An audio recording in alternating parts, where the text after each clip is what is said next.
Welcome. Welcome to the Julie Ann Wrigley Global Futures Laboratory at Arizona State University Pavilion. ASU is the number one in the United States for global impact, sustainability, and innovation. ASU also ranks in the top 23 times higher education impact ranking worldwide for five sustainable development goals: life below water, life on land, clean water and sanitation, peace, justice, and strong institutions, and finally, climate change. Our event will be streamed on the ASU YouTube, and this and future events can be found at the ASU website. Thrilled today to announce LACI, the Los Angeles Cleantech Incubator. And thank you so much. Please take it away. So much. Not working. There we go. Thank you very much. Excellent. Well, welcome. Thank you for joining us. I think we may have somebody joining us in a minute. Cynthia McClain-Hill. Uh, well, appreciate everybody coming together for this important conversation. We are going to talk about in the next 55 minutes, really what is California and Los Angeles doing to lead the way on transportation electrification and the move to 100% clean energy. We have some important milestones in LA that are coming up: the 2026 World Cup, and of course the biggest stage, which is the 2028 Olympics. And when the world arrives, we want to make sure people can move emissions free, that all the people and goods that come into LA for the Olympic Games can move in emissions free and powered as much by 100% clean energy as possible. Um, and it's not just for the games, of course. It's an opportunity to create a sense of urgency, regional collaboration. For those not familiar with LA, there's 88 cities in the county of Los Angeles. The city of LA, 4 million people, but it's just one of 88 cities. And then there's a million plus people that live in the unincorporated county areas of Los Angeles County. So there's a lot of work to be done. It's the most populous part of the state. Los Angeles, writ large, is the third largest metropolitan economy. So what happens in LA matters. And of course, as now the fourth largest economy in the world, what California does is matters. It matters has mattered for a long time, and only increasingly so with all the bold climate leadership, thanks to our state legislature, to the governor and the administration. And there's so many things we could be talking about today. Carbon disclosure, whatever you name it. There's a long list of leadership, but we're here to talk about clean energy and transportation electrification, the role of utilities and the government in working together to figure out how we accelerate action. Come on up, board president. Good to see you. Hi. Hi, welcome. Just getting started. So I'll start with you, Mr. David Hochschild, because you're easy to pick on. David Hochschild, chair of the California Energy Commission, longtime advocate for solar and renewable energy, and now doing such great stuff at CEC. You co-chaired our clean energy partnership, so you got into a little bit of looking at how we set these targets to achieve by the Olympics, on the path to the statewide and local policies that we know are so important. Um, David, do you want to talk a little bit about what that means and some of the innovation that you hope could think can come from this push, not just for the Olympics, but the longer term policy targets? Yeah, well, first of all, great to be with everybody in this sort of climate subway station where we are now. And thank you, Matt, as well, for all the incredible vision and leadership that Lacey has provided for the state. When I think about, sort of what the slogan is for what LA is doing, it's kind of the opposite of Vegas. Like what happens in LA should not and will not stay in LA. We want it actually to spread around the state, around the nation, and the world. And so being ambitious right now, and it is important to note our state as a whole has been a postcard from the future. First utility scale solar project in the world, built in California, first utility scale wind project, first rooftop solar systems, first energy storage systems, first electric vehicle, first energy codes and standards in the world. And that's an incredible legacy we should all be proud of. And, within California, LA has been a pioneer in this stuff. And I think using the Olympics as you have so artfully as a sort of point of leverage to set bold goals is precisely the right strategy. And we had this process which took, I think, a year and a half, Yeah. bringing stakeholders together, utilities, architects, builders, labor, and others coming together to set these goals is precisely the right goal. I'll just say this. what is happening right now. I think there's a lot of gloom and doom in the world these days, but there's actually some incredibly hopeful things happening right now in California. When Governor Newsom took office, we had only 5% of new vehicles being electric. Today, we're at 27%. The best-selling car in the state of California is electric car. We're the first state to do that. We're on track to be the first state to have the majority of our new vehicle sales come from electric, about 2026 timeframe. It's happening, and we're bringing it mainstream, and we're greening the grid again with leadership from Southern California. Particularly want to compliment Edison for all the leadership as well, and LADWP showing the way because we're now at 60% clean carbon-free electricity. Alternative energy is the wrong word to use to describe renewables in California. Fossils alternative. Next year, we are on track to possibly hit 2/3 of our retail sales coming from clean carbon-free sources. So again, just so much of the leadership and success for the state is coming from Southern California, coming from this nexus of leadership. And I just want to recognize that and lift that up. Thank you, David. Really appreciate your leadership. Um, Mr. Speaker, congratulations. I know I think with a year, you still get a honeymoon. If everybody can say congratulations, we appreciate your leadership and stepping up on behalf of the State Assembly and bringing your delegation of your colleagues here today. Um, Talk to us a little bit how the legislature thinks about the LA Olympics as you've appropriated some state funding to support the games, but really to improve transportation and other infrastructure in Los Angeles as we think about the move to decarbonizing transportation and the electricity grid. Yeah, and that's a great question. I think for myself and my colleagues who are here, it's an opportunity, right? We know how incredible the state of California is. Many of us have lived here our entire Yeah, lives. And so for us, I say it's an opportunity because for all those people out there that say Los Angeles, California is in a state of some decline, yeah, this is our opportunity to prove to them that we're still the greatest state, that Los Angeles is still the greatest city in the world. And so all the meaningful investments we have made that we will continue to make, you know, when you look at the Olympics and all the planning preparation that's going into it, it's a partnership and we're well aware of mistakes that have happened in the past in prior games. The one that comes to mind is in Rio and in Brazil. So much effort went into those games. They built incredible facilities, infrastructure that are now stranded assets.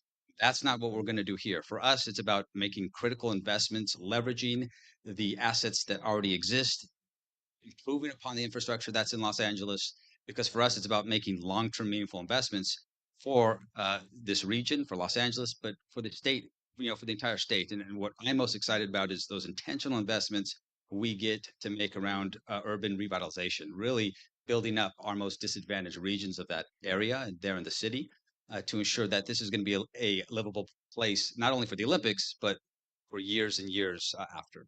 yeah. Thank you so much.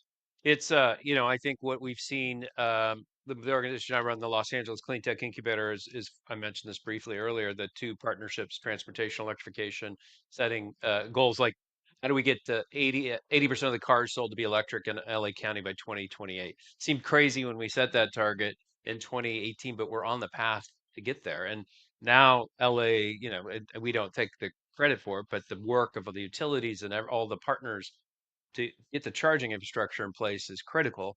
And that's going to be true with heavy duty trucks as well and medium duty trucks. We know that's the largest source of the goods movement in Los Angeles is the largest source of air pollution in Los Angeles in aggregate through the trucks and trains and ships that move those goods from the ports of LA and Long Beach across the region.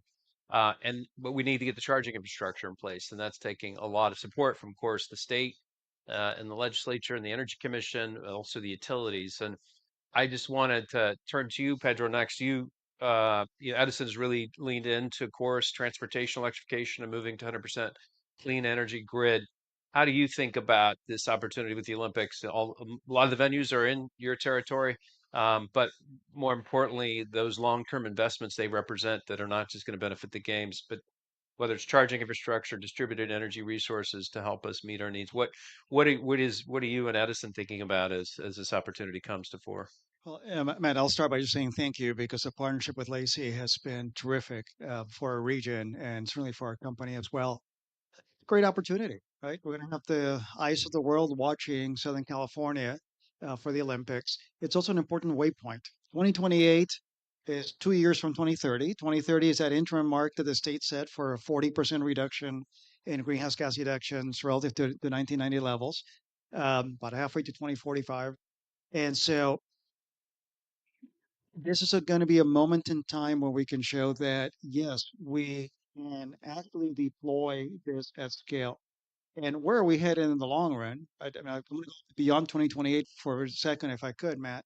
We just put out our Countdown to 2045 white paper right before Climate Week in New York, looking at what the state's economy as a whole will need to get to net zero by 2045. On the transportation side, we see needing 90% of passenger vehicles to be electric and about half of heavy duty vehicles to be electric. So that's a huge built out in terms of infrastructure. SCE has a charge ready program, it's called right now, that's helping to deploy about 30,000 chargers in the region in the next few years. Importantly, this needs to be a set of acts that aren't just for one part of the population. They need to be for everybody. It needs to be an equitable transition. And so when you look at that charge ready program, over $400 million, something like half of it is targeting low income and disadvantaged communities. And so 2028 becomes a fantastic waypoint to show, yeah, we can get real scale here, and we can have confidence that we're going to make it great as we got to 2045.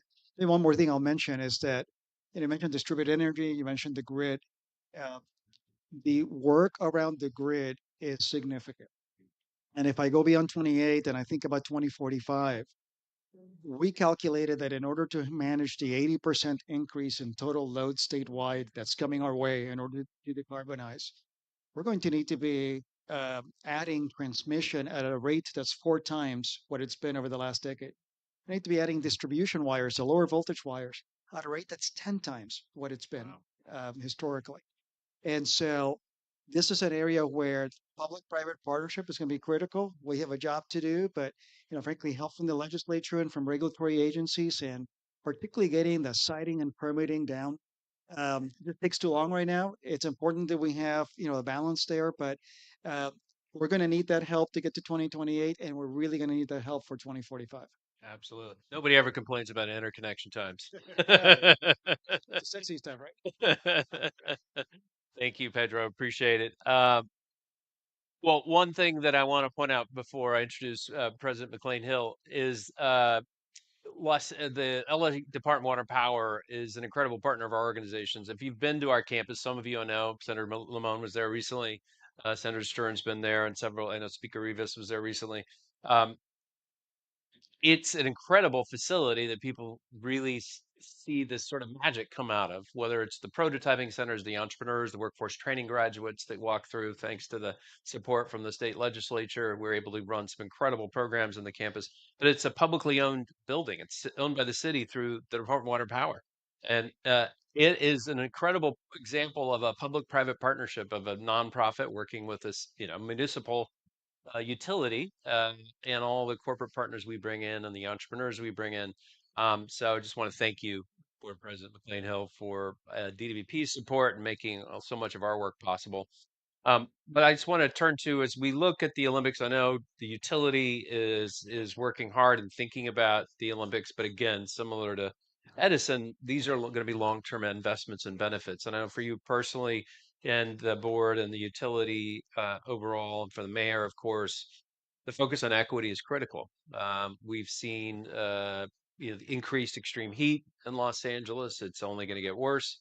At the same time, how do we bring the investment to disadvantaged communities and neighborhoods where we're not seeing the charging? We don't see solar on the rooftops that we want to see. And so, talk just a little bit about some of what you've been working on with the DWP team around equity, and of course, the mayor. Well, no, this on? Okay, great. First, thank you for having me here. DWP tends to be a little quiet as we go about doing our work serving the city of Los Angeles, but the unique advantage of being a municipal utility means that we can take the time to think very deeply about the word service.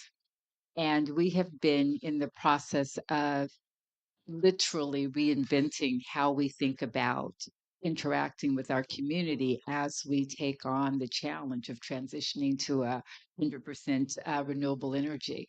Um, we're clear that doing that requires an incredible, deep, and abiding partnership with the folks that we, call customers. And LA, as many of you know, 2 years ago, determined that getting to 100% renewable was doable.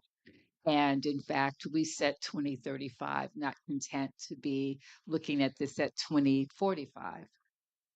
The last 2 years, what we've been looking at is how do we do it in a way that serves every part of our city? How do we think about doing this in a way that recognizes that not one size is going to fit all? Just a couple of weeks ago, we released our second study, which is LA 100 Equity Strategies, and that is the roadmap to how we do it.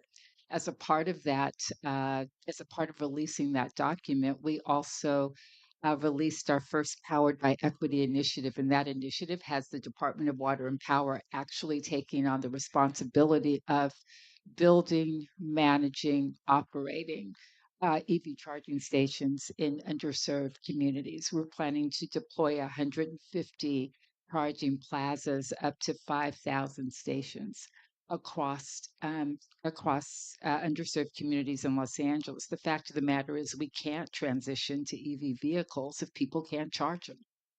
We've also doubled the amount of rebates that we are extending to people who are income qualified. So we're now providing rebates up to $4,000 for used EVs because, again, we've got to be able to get people in the cars.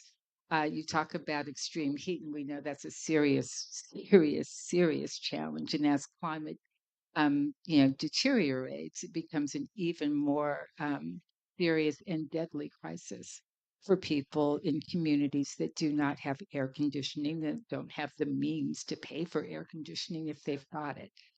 In the city of Los Angeles, our municipal utility launched Cool LA over a year ago, which literally provides at point of sale rebates for air conditioning units for people that are income qualified.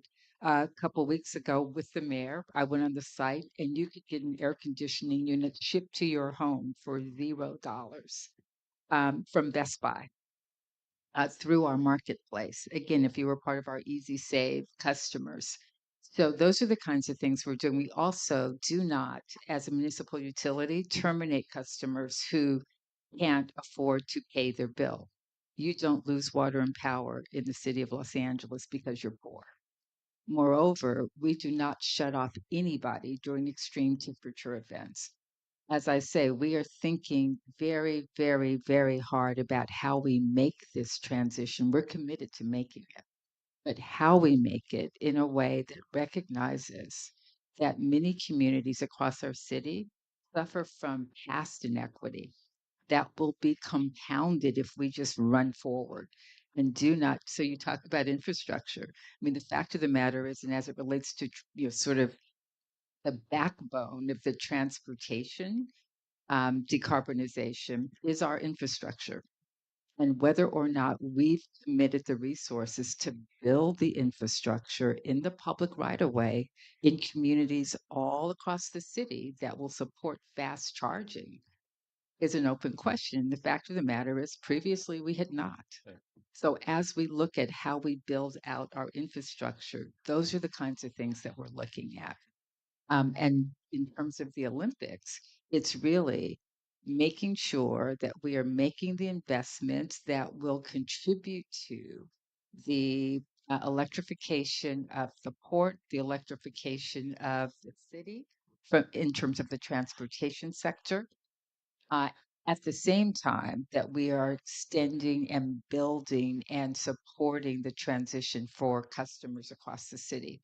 We've spent over $200 million in solar rebates. Now, the fact of the matter is, only 23% of those rebates have gone to folks in underserved communities. So, those are the kinds of issues that we are addressing as we continue to deploy everywhere in order to meet what we consider to be an urgent objective of decarbonizing the city of LA. Thank you, President McClain-Hill. Um, when I first started working on solar, uh, 20 plus years ago, solar was $8 a watt for a panel. Now the panels are what, sub 40, 20 cents a panel, a watt. And we weren't sure if the disruption would come on the technology, the efficiency. Would the panel just go from what was it, probably 14% efficiency? I think we were at 22% at best now, which is great. But the cost reduction has been what's been most disruptive. We also know with storage, there's a huge opportunity. I mean, there's a change in some of the, net metering. We won't get into that. I mean, but the long-term opportunity here is how do we get more solar and storage working together, along with other resources, charging and working as a system so that it can be a more dynamic grid. The grid wasn't meant to built that way, but it has to work in that way, whether it's V2G or storage and solar or other solutions working together. But I was with Ali Zaidi earlier. You were just with him, Pedro, and I heard him speak earlier today about how, with the Biden administration's investments through the Inflation Reduction Act and bipartisan infrastructure law, they had originally set the goal of 50% of all the cars to be sold to be battery electric by 2030. And like, how do we get there? Well, of course, California's leading the way. We talked about the adoption rates really accelerating. But he said with the investments they made, they estimate they're going to have the capacity, and there's about 12 to 14 to 16 million cars sold a year in the US. He said that there was going to be enough battery capacity to manufacture 13 million battery electric vehicles by 2030. So we're going to have that capacity. But you think a lot about this, David, and I'm going to ask a similar question to, the rest of you. Is like, what can we be doing to integrate storage, and what are the role of batteries, and what are some of the things you and CC are doing? First of all, I just want to say, Mr. Speaker, Madam President, we have an incredible leadership team, and I want to acknowledge all. Can we have all the state legislators just raise your hand? Let's give these guys a round. We have just an absolutely visionary team across the state, and I want to highlight one of, I think, the most significant underappreciated points of progress the last few years has been energy storage, which I think needs to be the defining energy technology of this decade. So we had in 2019 250 megawatts of utility scale grid connected energy storage. By the end of this month, end of December of 2023, we'll be at 8,700. So that's a 3,500% increase in 4 years. It's basically Diablo Canyon. Actually, it's 4 Diablo Canyon power plants worth of storage in 4 years, and that is keeping the lights on. Absent that, we would have had outages. So storage has saved us. It's also a huge lever to get a lot more renewables on because we have actually, people talk about energy shortage. We actually have a huge energy surplus in the middle of the day. We, have a colossal amount. We've increased solar by 2,000% in the last decade. And so we want to basically be, charging this fleet of energy storage systems across the state, and ultimately and importantly, to be supplying the lithium for those batteries from California. So a report came out this week, which is really exciting. This is for our vision called Lithium Valley. We have enough lithium in California to provide enough for 375 million electric vehicles, more than one electric vehicle per every citizen of California. And this is by far, the greenest way to produce lithium in the world. Most of the world's lithium today, well over 95%, comes from just 4 countries. So it's Chile and Argentina, where it's massive evaporation ponds, and it's China and Australia, where it's hard rock mining. To produce 20,000 tons of lithium from South America, you impact 30,000 acres.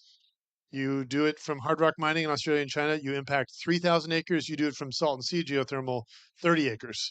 And our process is 100% powered by clean geothermal energy. So it's a very small footprint, green process. And that's a big part of the vision. We want to go all the way upstream, and we want those jobs to come and benefit low income communities, such as we have in Salton Sea and Imperial County. So, and then on the downstream side, one of the things that we were really excited about is to be able to retire all these polluting gas-fired plants.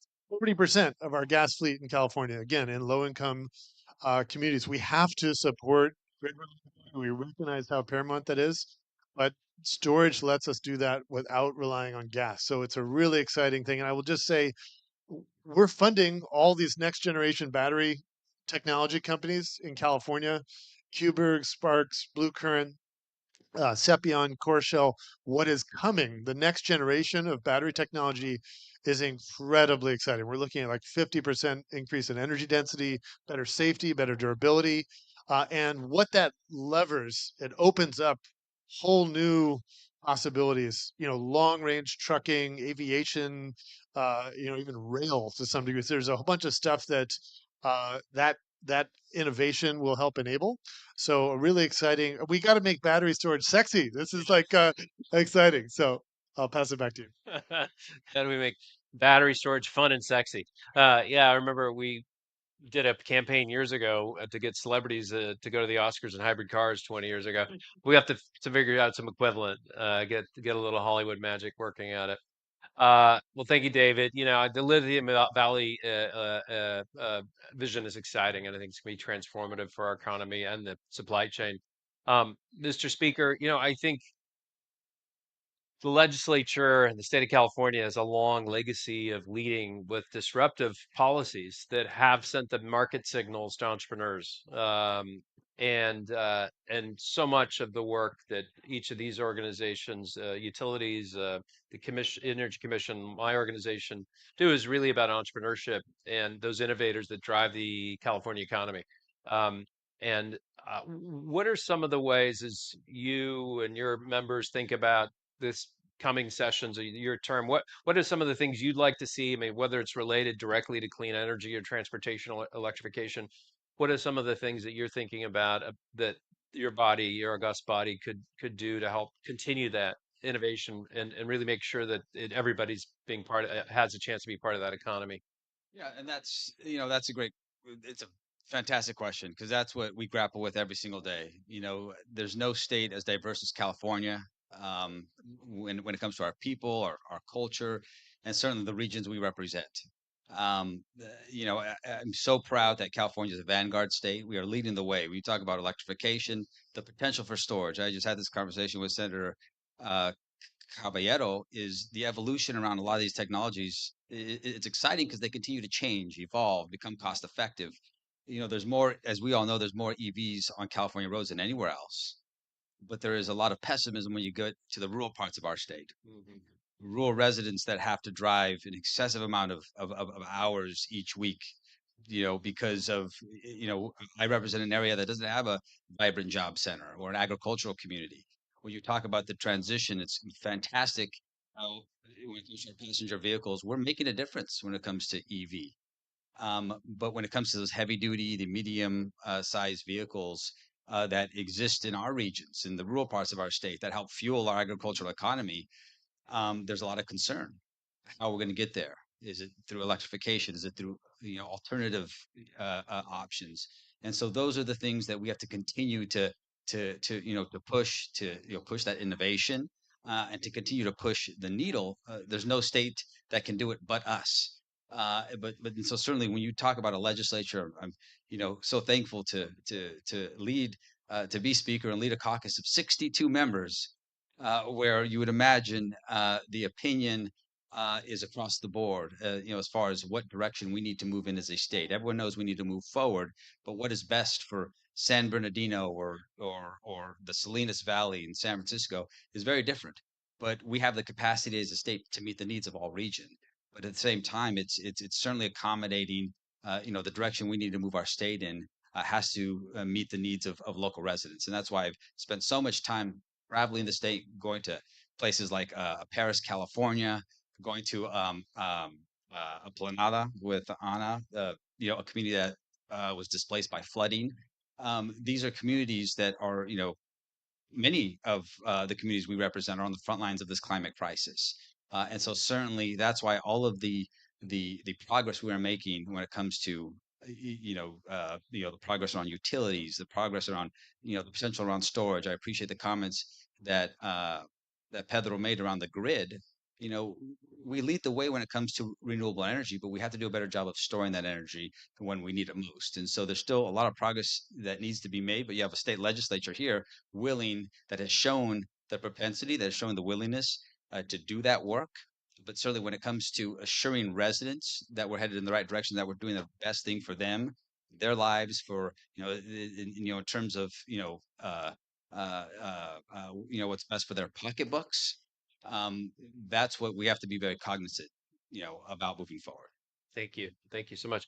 Um, Pedro, we talked a little bit earlier about, you know, I made a brief joke about interconnection there, but one of the things I've talked to the LA28 team about was how do we accelerate the progress in both utilities territories of getting the charging infrastructure needed for the supplemental buses. There's be about 3,000 additional buses brought to Los Angeles. But if you think about it, there's an enormous opportunity with the move with the ports of trying to get the zero emission drayage trucks. How do we use the Olympics as again as an accelerant to see if we can get heavy duty truck charging in place? What disruptive solutions can we do with integrating battery storage as well as but what are some of the ways that Edison's thinking about the opportunity around getting that charging infrastructure in place and the role it can play long term for the region? Yeah, and I can talk about this from an Edison perspective, but also from an industry Yeah, perspective. I chair this year of that's the right. Edison Electric Institute, and so one of the areas that my colleagues and I have been working on at a national level is having that charging infrastructure, particularly on interstate highways. And so there's something called the National Electric Highway Coalition. I think we have over 40 or 50 investor-owned utilities across the country that have come together, map out how do we make sure there is fast charging infrastructure being deployed across those, long haul routes on interstates. I will also say that this is a place where, as an industry, we have engaged particularly with large customers. Right? Because especially if we're thinking about heavy duty fleets, they are usually in fleets. And so that means that we can get a call on a Tuesday afternoon from choose your favorite, large truck operator. And they might be saying, well, we have a depot that we're opening up at, Main Street of XYZ, and then we're going to put in 30 electric trucks. That's huge, Yeah, right? And so for the distribution circuit, the local circuit that's servicing that area, you may not be able to handle 30 trucks just immediately, right? And so that means that we need to do our job, do the planning, do the expansion for that circuit. One of the key messages we sent out as an industry at a national level is engaging with those large customers so that we can get the phone call early, right? Often their cycle around this is determine there's interest and a need for electric truck fleet. Go find the truck, go find the charger. Oh, time to call the utility, you're right. right? Right. And so we'd like to know that they're thinking about it when they're still thinking about it so that we can begin our planning processes. Getting that early visibility is really critical. And it ties in a lot with some of the longer term planning processes that we see at agencies like the CAC. Uh, Getting a different beat too on how we do the work itself. So not just a planning piece, but what process changes, what new technologies can we bring to bear? And one example that I've shared with folks is Southern California Edison has a rate case underway right now. And one of the things that's included in the general rate case application is some funding for something fairly new for us, right?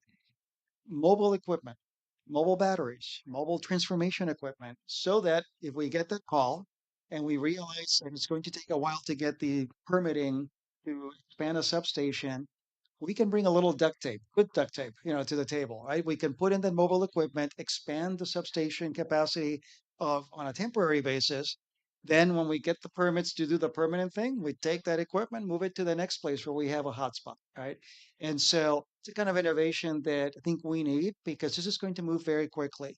Final thing I'll say is that if you look across the country right now, about every utility is dealing with an unexpected increase in load at a rate that really nobody was forecasting. If we were sitting here 2 years ago, I would have told you that we expected total California-wide loads to grow by about 60% to 2045, but that things would be fairly flat through 2030, and then it would kind of take off because we'd see some early electrification offset by energy efficiency and by more distributed generation. We were wrong, right? And what we see, in fact, that rate case submission had a 2% per year growth rate, which doesn't sound like a lot, but in electric terms, that is a lot, right? And most of that is coming from transportation electrification showing up faster and harder than we had ever expected. Meanwhile, a lot of my colleagues in state that maybe don't have quite as many electric vehicles yet are also seeing load growth from things like data centers for, all the banks of graphics cards processing, AI algorithms. And so we are seeing this, that electrification happening in different ways across the country. Good news, it's a common theme. And we're collaborating to get that work. So, we'll be ready, right? And we're sometimes we're scrambling a little bit. But in general, we are looking at how we retool our processes and our tools and our technology to be able to meet that load. Because we need to do that. And maybe one last point, we also recognize that as we go towards 2045, the importance of having reliable and resilient power will get magnified, right? Because really, most of the economy will be running on electricity. What might be acceptable today in terms of reliability will not be acceptable then. And particularly with the resiliency, it's not just about its power on, but um, how is the system responding to what we know will be increasing impacts from climate change? We put out a white paper last year before Carmel's on it's called Adapting for Tomorrow. We saw that if you look at the global climate models and what they say about Southern California, by 2050, we're going to see to 3 feet of average sea level rise. We're going to see 20% more wildfire risk. We're going to see much more extreme heat. We're going to see more floods and more droughts. And our infrastructure needs to be able to withstand all of that. Yeah. So we've already begun hardening the system against wildfires, and we make great progress. And 85% lower chance now that our system would be involved in a catastrophic fire because of the work we've done. But we will need to continue to harden the system against all the other climate impacts. And oh, by the way, other sectors in the economy will need to be doing the same. So that resiliency needs to be part of the planning as we look at how we do the interconnections Yeah. and get all that load connected. Yeah, thank you. It was exciting to hear about the mobile storage solutions as part of helping your substations deal with, in the short term, the additional demand. One of the things we completed not too long ago with support from the Energy Commission was a blueprint for the 710, which is the main corridor that brings the trucks in and out of the goods and the trucks out of the ports. Where do we put the charging infrastructure? And we looked at the available power. We looked at the truck routes, and then we asked the community. We worked with a group called East Yard. Where would they prefer the trucks go for the charging, so that there's less trips on the residential streets. But I think that what we really are looking at is how do we use those opportunities where there's enough capacity, and then where you can add that storage. It's going to be just the enough to really get the stuff we need in place quicker as you do that longer term planning and distribution grid, transmission grid infrastructure improvement. Yeah, That's a really important point because they can also then help minimize the impacts and the cost of getting the rest of the grid ready for this. So we've seen this both at Southern California Edison, but also at, we have a non-utility company, Edison Energy, that's providing advisory services to large corporations globally. And one of the applications we've seen in their fleet electrification practice is, using storage and marrying it with those chargers so that you can reduce the peak yeah, demand from that side. And then that means that the local utility he needs to do less expansion of their wire. yeah. So being clever about that is just a great tool for how we minimize cost. Absolutely. And for our California friends, there's a startup that's in the LACI portfolio. They're actually in the Bay Area, but called FreeWire. And they went from mobile charging solutions. DVP has a couple of them at the campus, their old 1.0 version, and now they've integrated a battery solution into the charger. It's going to be 250 kW, and it uses a trickle charge, and has enough battery capacity to meet the not wouldn't be 24/7 load capacity or duty cycle, but it's going to be a great kind of product. Again, California innovators are putting it forth, and these are being assembled in California. Um, Speaking of sort of the innovators and the economic opportunity that comes from them, uh, Cynthia, well, LeadVP helped create LACI as an economic development initiative. And the utility historically, is because it's municipal utility, has played a role in economic development. And as we move to 100% clean energy and the move to clean transportation through transportation electrification, there's a lot of economic opportunity that can come from it. What are some of the ways that you and the board and utility are thinking about that economic development opportunity as you look to strengthen our economy in Los Angeles? Well, it's interesting that you first let me say a couple of things. I mean, GWP is in a very unique position vis-a-vis, the other utilities in the state and really in the country. I mean, we're the largest municipal utility in the United States. Unlike Edison and the IOUs, we're still fully integrated, so we both generate and distribute. So we have the ability, soup to nuts, to think about and to manage all of the tools in the toolkit in order to manage load, to think about how we integrate not just batteries but also efficiency into how we are managing costs, managing load, and serving our customers.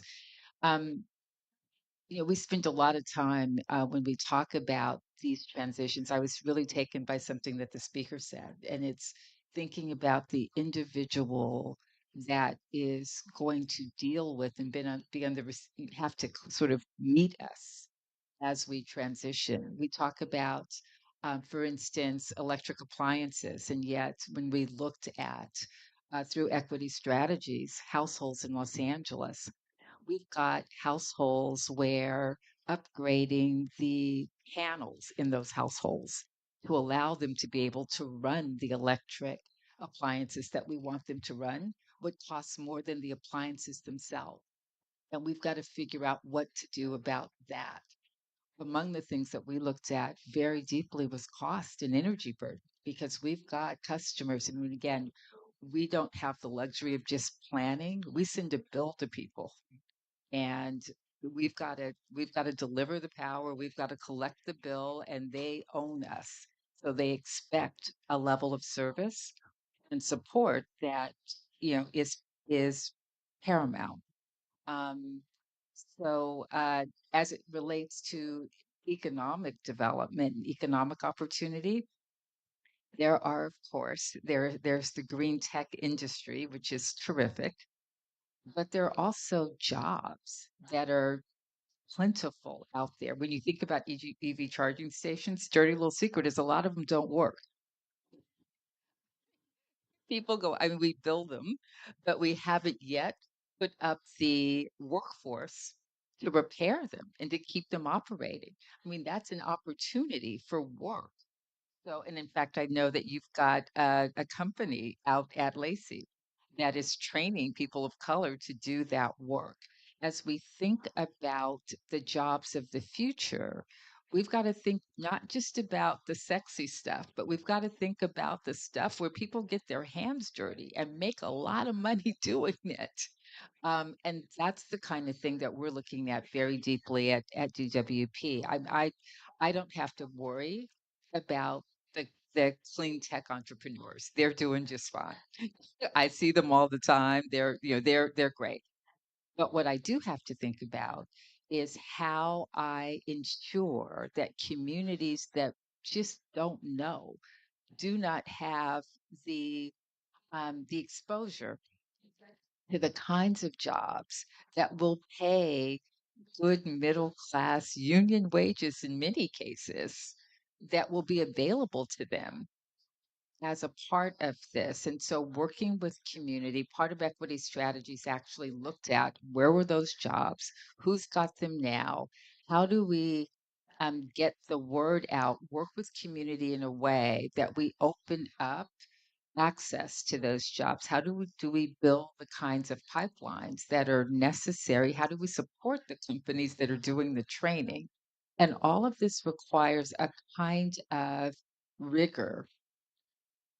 And at the local level, I think it's our job to take advantage of everything that's done at the state level. At the state level, you set the context. You give us the blueprints, you give us you put the challenge out there. But at the local level, we've got to remember that it's not just in rural California. you look at DWP, I mean, over 50% of our households, they live in apartment buildings. They don't have roofs that they can put solar on. So looking at community solar and making it available to them becomes an important part of the work that we are doing. I could go on forever and I'm going to stop, but Equity Strategies is a 1,000-page report done by NREL and UCLA along with our department. And our guys and women spend a great deal of time now looking at what do we need to do. We know that electrifying the port is critical. We know that. Nobody has to tell us. So we just have to start making those plans. And it's not just for the Olympics, it's to deal with the burdens that have been on the communities that are on that corridor, to address that as we are marching toward a clean energy future. Absolutely. That. Yeah, please go ahead, David. Just real quick, I want to just thunderously concur with that. We have in California today actually more EV charging stations than we have gasoline nozzles. So we have 94,000 EV chargers, 58,000 gasoline nozzles, and the state goal is 1 million EV chargers. And thanks to Speaker Rivas, the legislature, we just got another $1 billion together. Just my agency, we're putting $4 billion into EV charging, and the jobs to keep those. And we have 97% uptime requirements in these. The jobs to maintain the reliability of those. That is a whole, opportunity right there, just with that infrastructure, and it's huge. So I really appreciate you naming that. It's a big, big part of the economic future we see. Yeah.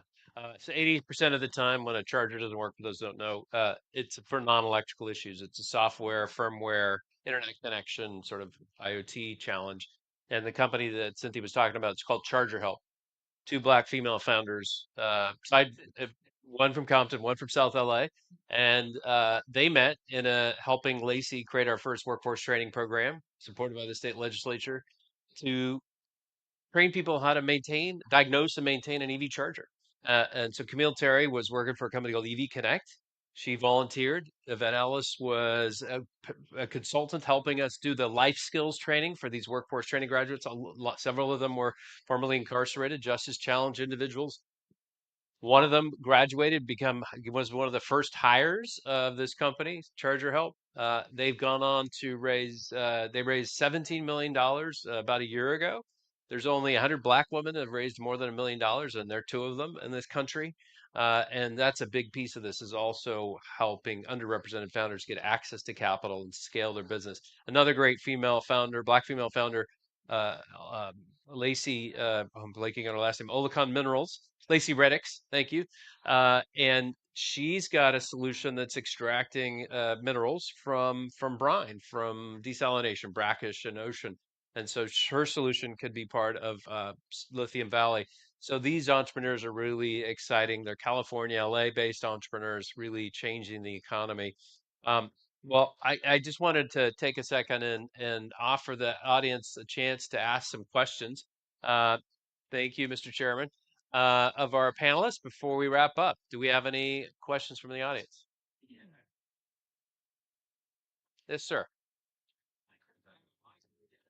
We have one mic. I'm gonna pass my headset around. Hi, greetings. I come from Hong Kong, where we have pretty bad traffic congestion. And looking to the future, it's wonderful to see California and LA leading the way. What if we get to a point in the not too distant future where robo taxis are safer and cheaper than drive your own? And we have a lot less reduction in price. And also, if you have a robo taxi, it can go charge itself. You don't have to plug it in. Um, what's the thing going to look like then? Because once you're into robo taxis, you're into a lot more car sharing, and that could change the dynamics a bit. So look forward to you telling us how the world's going to change. You touched on a lot of issues there in that question. There's been if you haven't tracked the news in California, there's been a little company called Cruise, a subsidiary of GM, that had some problems. They've shut down their operations. Waymo's still going. We shall see what the future of robo taxis are. I'll just say, before anybody wants to jump in, I think the sharing economy is a critical part of it. When we sat down around the table with Pedro's former colleague, Ron Nichols, God rest his soul, one of the things we talked about, and Mary Nichols, chair of CARB at the time, was how do we reduce the number of cars on the road if the future is autonomous? We don't want just a bunch of privately owned autonomous vehicles on the road. We could end up with, even though there's, ostensibly going to be safer on the road and create less congestion, we don't want more cars. Well, how do we, so we set a goal of reducing VMT, but we also have an EV car share program we piloted at a housing authority location in Los Angeles that had higher utilization than the same model at luxury properties as an amenity for residents. So what did that show us? Well, there's a lack of transportation options in a lot of communities and a lack of access to an adequate, a reliable car. So how do we scale that? So that's something we're looking at with Senator Lena Gonzalez has introduced legislation in the legislature. See if we could advance that notion of putting in dedicated EV car share with charging at public housing and income restricted affordable housing across the state. So I think there's a lot to be done there. Anybody else? I was going to simply say that in addition to, and yeah, sharing's critically important, but in addition to that, as we're looking at other transportation modalities, I mean, not everybody needs a car. There are electric bicycles that are a critical part of the equation as we think about mobility, certainly in tightly knit urban areas. So we're looking at that as well, and how if we can spend $4,000 to help you buy a used EV, think about what we can do if we're willing to put that money toward helping you get to get an electric bicycle. In addition, when I tell you that you talk about what are the economic opportunities, I mean, as we look at our own opportunity, our as a municipal utility, we just want to make sure that our residents have access, have the energy they need wherever they need it. So that means at a charging station at the cheapest possible price.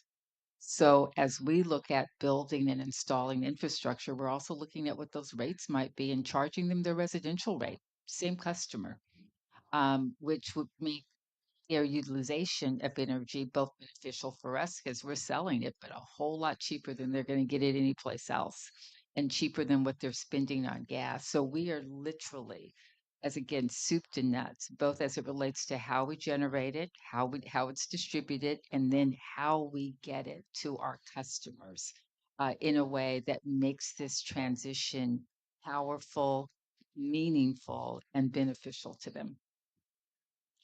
So you made the point I was also thinking about around there are alternative modes of transportation that's important, including mass transit. But in the way you ask your question, if they get there, I will say, and I've been comparing notes with a lot of other CEOs across sectors across the economy, uh, the pace with which AI is moving is just fascinating. Yes, there'll be challenges from that, but the opportunity for humankind to have another leap in terms of how we use technology, it's really promising. At our company, we've already begun investing pretty, significantly in terms of using these tools to reform our operations and drive a more affordable, proposition for our customers. But I have very high confidence when you can think about the power of AI right now in terms of piloting a plane, which already is happening. Um, think we'll get there with cars. Yeah, and to answer the question, the robo taxis, self-driving cars, fantastic. As the legislature, we are nowhere near doing that in California. I'll tell you that. Because the issue is when I was a kid growing up in the small town of Hollister in the Salinas Valley, our joke was, hey, we have a lot of open space. Our traffic isn't as bad as LA. Now it's worse than LA. And I have traveled to all parts of LA. Lance, who's part of our detail here, we drive all over the state of California. Traffic is awful everywhere in California. And so we have to do a better job. We're making critical investments in these important transit systems in LA. With the Olympics coming up, it's just an opportunity to double down on those investments in the Bay Area. But you have two transit systems and light rail and trains that are underutilized. What do we do to educate people to use those modes of transportation? And we have a long way to go. And we talk about encouraging people. When I was growing up, we learned a lot about when I was in college about living in these walkable some communities.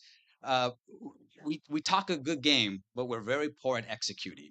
And we have to think very differently moving forward about how we're going to build our communities, about how we're going to meet housing goals in a way that are going to, ensure the community of our characters, which are unique all across California, that they're maintained. But at the same time, that we're creating a quality of life for residents that meet their expectations, but are going to be the best thing for their families, but more importantly for our planet moving forward. And that it has to include all modes of transportation, especially mass transit. Yeah, absolutely. Amen to that. One more question. Just one final thought on the topic. We have 3 e-bike pilots we're running with 3 different business models in Los Angeles. Won't get into it, but the most successful one is a bike club is loaned out 100 e-bikes to community members for no cost, but their requirement is that they ride them at least 60 miles a month, so at least 2 miles a day. Otherwise, they have to return them. So great idea. How you fund that long term is something we're thinking about. And then thanks to Senator Stern's leadership, we're going to launch a pilot in Warner Center to look at replacing a bus circulator that has minimal ridership, but it costs Metro $1.9 million a year to operate, with an electric shuttle that would be on demand in the Warner Center to look at as an alternative and a cheaper way to deliver a more robust service. Ask you guys. So just if I can be selfish and ask one final question, I appreciate how grounded you all are as leaders, and it's so comforting to hear you live in real people's lives, right? We can get very lost in climate talk and energy talk and numbers and targets and things like that. But where you start, where everyone here has started, is with people and just living their lives and trying to make them better. And it shouldn't be a sacrifice. It should actually just make their lives healthier and cheaper and easier, more convenient and whatever. So I'm just wondering, this sort of place-based or people-based approach that you're talking about. Like when I think about these infrastructure plans that you're drawing out, how much do you all think about the places that it's happening and how to do the kind of civic planning around that? Like Matt brought up Woodland, there's Warner Center, right? Canoga Park, 120 degrees, right? It hit 121, hottest part of the entire San Fernando Valley. I mean, people are dying out there just on a normal day and they're not even being counted for it, right? But if you're building civic space and building these kinds of spots like LACI is, where normal people can like, okay, I could fast charge. Maybe I could though like get out of the heat for 20 minutes too and have a cool place to be, upgrade the area, have housing there, have it be near transit. Like, I don't know. I just wonder how you're thinking sort of outside of your lane a little bit in how to make this stuff make, it's not just the random charging station here and there and it's just tech. It's like us. I want to take a chance if you want to ask your question too, so we can answer at the same time because we had one more. Sarah O'Keefe from the mayor's office in Cleveland, Ohio. Just wondering. Is he here? No, he's not. I'm here representing him. But Well, don't tell anybody. Next chair of climate mayors. see with me. You're not supposed to say that. So I just wanted to ask, I'm not sure who this is for. Where are those 3,000 buses gonna go? Because if you want to send them our way, that'd be great. But the other question I have is, when the large infrastructure that you mentioned, Pedro, for large, like 30 heavy-duty trucks, the infrastructure needed there, who bears the cost for that, and how do you determine that? All right, so questions. Henry's place-based questions, and then a little bit on sort of who pays for that. You want to answer that part first? The quick answer to each and Yeah. pass it around. Place-based, I'll broaden the aperture a little bit. It's so important that we work with the community in developing our program. So when I think about our Charge Ready program, we engage NGOs, local community groups from the get-go. In our building electrification application that Southern California Edison has in front of the Public Utilities Commission right now, the design of that, this is one that would deploy 250,000 heat pumps with about, I think, a 40% of it targeting low-income customers, and also do about a third of those would get upgrades for their electric system in the whole house. We really worked with community groups to make sure that we understood what they thought were the needs, because we can't do it in our ivory tower. We can't come up with our program and then see, well, what do you think about this? You really need to develop from the ground up. Just a kind of quick answer. Cynthia may have more there. On the infrastructure question and ultimately who bears the cost. Great question. So right now, when we think about EV, that is one of the most affordable tools for dealing with, getting to net zero, right? And so as we construct programs, some of these we construct something that the utility is doing, basically paid for by other customers, right? And this is one of the things that the utility construct can do something that's optimizing for society. So that charge ready application I mentioned, we thought had a positive benefit to cost ratio, and it was above one, right? Because it delivered value and it was a lower cost way of getting carbon reductions out of the economy. The building electrification application we have has a benefit to cost ratio of right around one. I know that's not that exciting, but it's just so early in the deployment of this technology. And so that will do what some of the early solar programs did 15 years ago. They sent the demand signal out to manufacturers so they can get working on the R&D, bring the cost curves down. Then everybody benefits in the long run because you've now stimulated the market and get it going. And if you can do it with an initial program that has a benefit cost of one, that's pretty good table stakes, right? And so, but it depends. Some of the infrastructure might be borne by the customer, right? So, and this is the example I gave of working with a large commercial customer who is looking at how they minimize the impact on their local utility. uh, they might decide that it's worth paying for more batteries on their side so that they can have a lower peak need that they're presenting to the local utility and thereby bring down the peak demand charges that utilities might charge them in whatever state that was. So it's really a combination. So with respect to the cost, yes. With respect to what degree are we working in the context of community? On our equity strategy study, the actual steering committee was made up of 15 local climate justice and other NGOs. We looked at housing, workforce, rate, energy burden. So transportation, we recognize that it's more than just our lane, more than just the utility sector, that really we're the backbone for everything else. So we had our researchers study what this transition, what climate resiliency looks like, and what the transition looks like across all these sectors for these communities.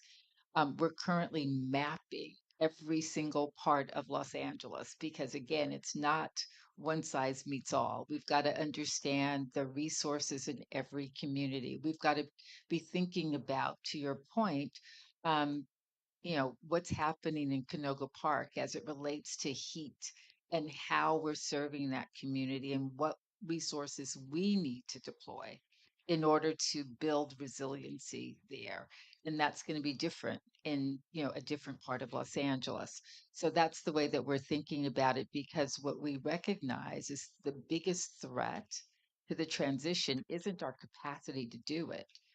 It is resistance or backlash from people. So if we don't think it through and we don't deploy in a way and we aren't able to show them what's in it for them and they don't see us actively present and working with and acknowledging the change that we need them to work with us on, it's not going to happen. And it's got to happen. So that's what drives us. Mr. Speaker, do you want anything? Good. I see my time to Perfect. Well, and with that, I think this concludes our panel. Really want to please give a round of applause to our great panel. Really appreciate each of you. And thank you all for joining us. And thanks to ASU for hosting.